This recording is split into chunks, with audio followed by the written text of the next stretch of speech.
Hi guys, I'm going to do a new tool review on a Skilsaw table saw with a folding workbench, model number 3410. I just bought this brand new. My name is Kevin. I'm going to go through everything like you kind of get it and show you the features I like, show you what maybe could be improved, maybe some improvements that I'm going to make personally to this saw, and I'll tell you the reason why I bought this particular one.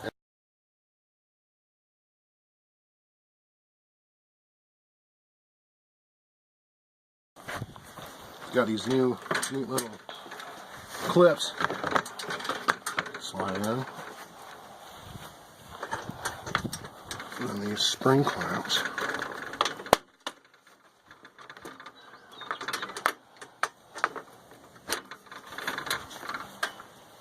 Got one on each side. That really does hold it pretty secure.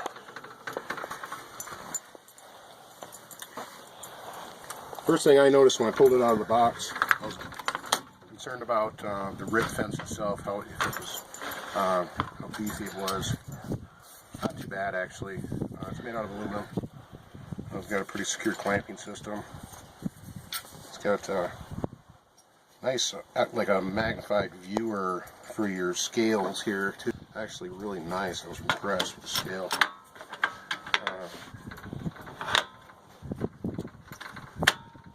Notice there's no safety guards on it right now. Also notice your saw is unplugged. Pardon me. Pull up the face plate right here. I'll install the guards so that everybody can see how easy it is to do and how they've designed it. It's actually really good. It does have a riving knife. Your riving knife will adjust. Pretend it's a board, it'll come through as you cut your board. Your board will tend to trim back together, and actually, if you don't have the riving knife, it'll pinch onto your saw blade, and then your saw blade loses its momentum and can tend to burn your wood, and then the saw blade will actually carve into your cut. So that riving knife really helps. How they've shown the instructions on how to install the guards for the riving knife, which I'll show you right now. Real good quick release system right there. The storage of all your guards is right around this side of the saw, which they've designed really neat. I'll show you that. Pretty convenient. Comes in a two-piece system. A little quick release for your anti-kickback device. Okay.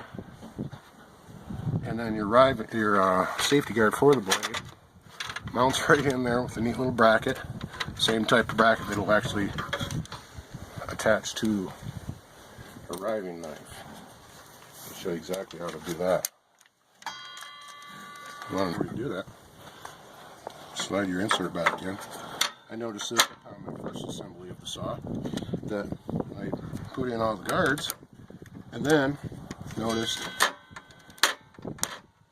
that my plate was not installed. So I had to take it all back off just like I did there. These teeth right here, after your wood comes through, right under these teeth, and they're serrated on the bottom, they're spring loaded also. So any kickback, let's say your blade does happen to grab your workpiece, and it'll shove back through your saw because of the rotation of your blade. These are designed to basically catch that material and stop that from happening. See how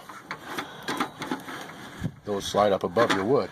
And let's say at this instance your blade catches, those will engage and prevent actually a failure in and all that, and show you, what type of good tolerances the saw is made with. I'll remove my insert, release my riving knife, and I will use my riving knife for quite a bit of things, but maybe not the guards at this point sometimes. Very secure.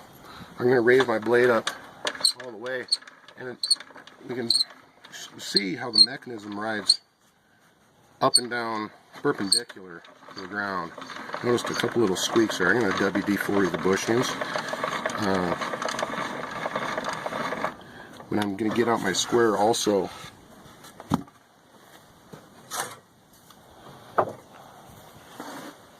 actually two of them, and show you this.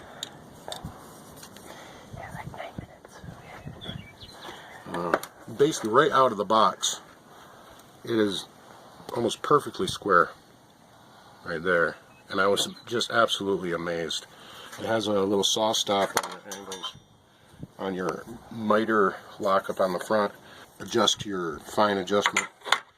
I also noted how square the table to the blade is.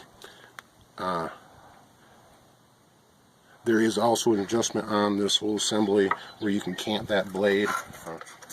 I also noted this is a 1-inch scale. Small scale right up against the blade. And then check my measurement on the fence. Dead on 1 inch. Again, this is also adjustable too. That was just super neat. One of the things that I found on this saw was so impressive to me is this little clamp right here. What the heck is that? A little quick release clamp right there.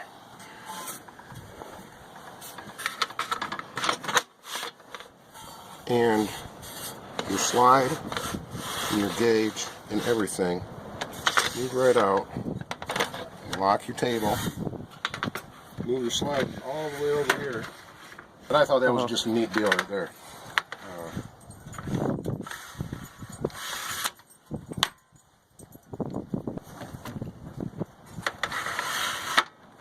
Other than that, I thought that was a great saw.